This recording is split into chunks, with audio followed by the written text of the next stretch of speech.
All right, so welcome back to my video blog, and this week we're in Motegi, Japan. And to kind of go off of this, Honda basically puts on this event for us. They own the track, they own the facilities here. So basically, one of the coolest things about the property here is the Honda Museum. Why don't you guys come on in? In not such a typical fashion, we're probably not going to ask too many questions. So just walk you through, point out some of my favorites, and see some of the cool things that they have here to offer. So come on.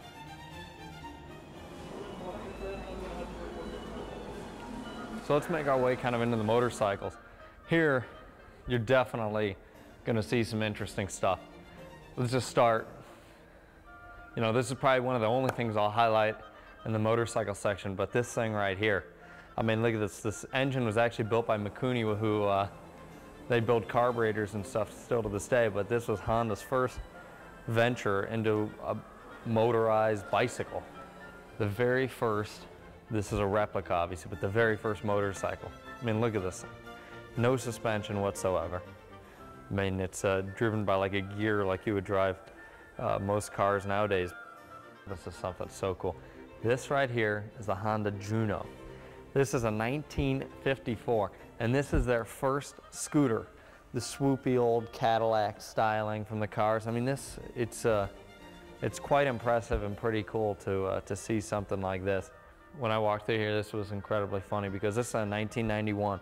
It's just about the time I rode my first motorcycles, of course being Hondas, and I had a little 50cc exactly like that. So when we were walking down this row, it was pretty funny to see some things that were kind of a blast from the past for me, because certainly things I've had fun on before.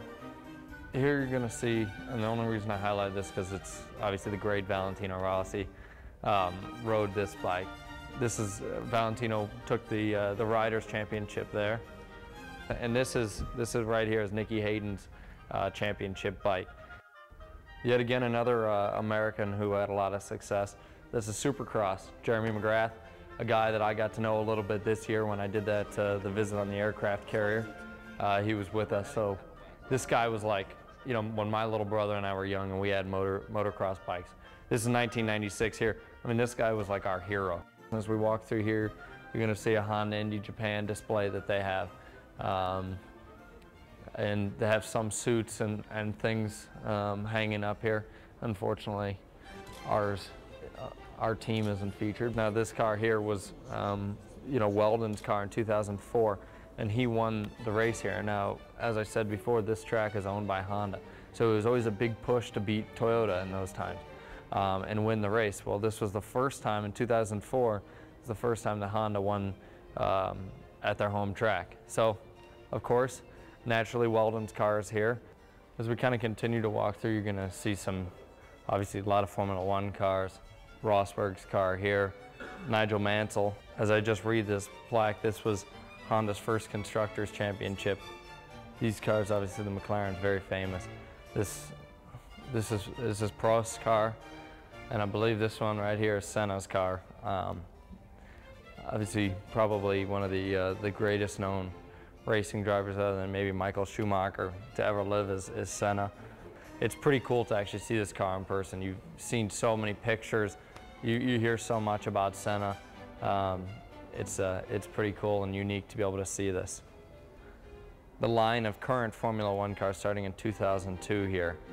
This car ran in the Super GT series, which is incredibly cool racing, incredibly cool looking cars. I've never seen one in person, but I've looked at pictures of these cars many times, and it's something that I find very interesting. Of course, Kanan's championship winning car from 2004.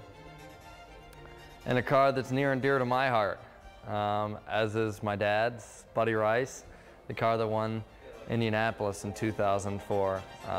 Brought a lot of success to my dad's, to the Rahal Letterman team in 2004. I don't know how many races this car would have won, but certainly I know one thing, it won the most important one. So it's pretty cool to see that, and that about caps it off for us here at the museum. I mean, I think it's a unique experience. It's something like you've never seen before, and if you're a real racing guy, a car guy, as I said numerous times, this is the place to come and the place to see.